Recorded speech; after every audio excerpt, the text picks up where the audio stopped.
Hello, this is The Unborn Voice, a channel dedicated to pro-life apologetics and philosophy. This is not a standard pro-life argument, and as far as I can tell, I came up with it myself. To be clear, this argument is not a logical refutation of the pro-choice stance, but rather an evidential point which suggests the pro-life stance is most rational.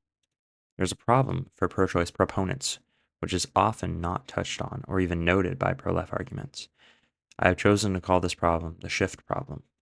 To briefly outline the problem, pro-lifers have widespread, even universal agreement on when the fetus is impermissible to kill, that is, the moment of fertilization.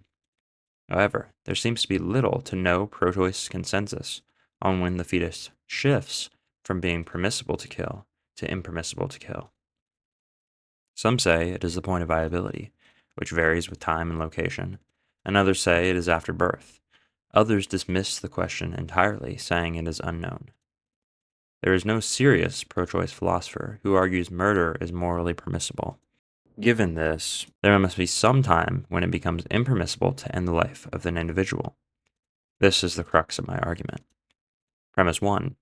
If it is true that abortion is permissible at any point, we would expect a clear boundary when killing an individual becomes impermissible.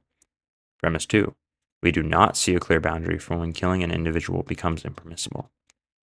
Therefore, abortion is not permissible at any point. The pro-life position rejects the idea that killing the individual is ever permissible.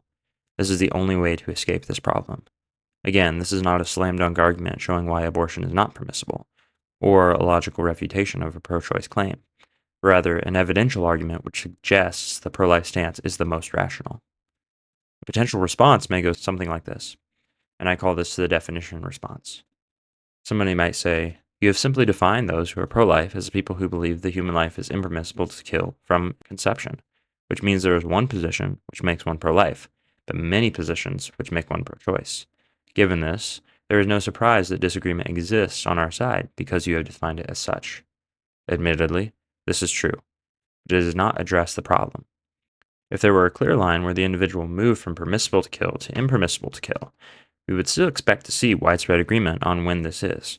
Pro-choice is simply being used to describe those who assert that there is a point of change, and the pro-life are those who assert that there is not a point of change. Therefore, the argument still has evidentiary weight. Another response will attack the definition of clear, the clarity response. Many will say that they do in fact have a clear line to draw, which they know is the actual clear one among the many others. Others will say the definition of clear is not clear. However, to meet the definition I am using for clear, such a line would have to be easily identifiable, non-arbitrary, and constitute a substantial change in the fetus such that killing becomes impermissible. Given this definition of clear, I believe the argument is sound. Another response is to challenge the idea in premise 1, that if it is true that abortion is morally permissible at any point, then we should expect to see a clear boundary when killing an individual becomes impermissible. The attack is on the expectation. The interlocutor asks, why should we expect to see a clear line? And I must admit this expectation is based on the assumption the truth is observable in the external world. If it is true that there is a bug on the moon, we may not expect to see it right away. But if we combed the entire moon down to the last inch and still found no evidence of a bug, then we would have to conclude that there is no such bug. We have combed all of pregnancy relentlessly for generations at this point. Our science of embryology has only gotten better, and yet no clarity emerges for the morally relevant factor determining impermissibility to kill. So, if it is true in the external world, we should be able to observe it in the external world. We observe a monumental change at the moment of fertilization from gamete to zygote, and so this line is very clear, which suggests more significant moral relevance than any other moment in pregnancy. Throwing out the presupposition that truth is observable is an option for the pro-choice side, but not without great consequence to scientific and philosophical inquiry. So to conclude, the shift problem for pro-choicers is that there exists no widespread agreement on when ending a life becomes impermissible, whereas the pro-life side has universal agreement. Given this, it suggests the pro-life stance is more rational. If you have any responses, please post them in the comments below. I'm always looking to improve my arguments. And if you think the argument is sound, please comment your support. I hope this video was helpful and that you learned something.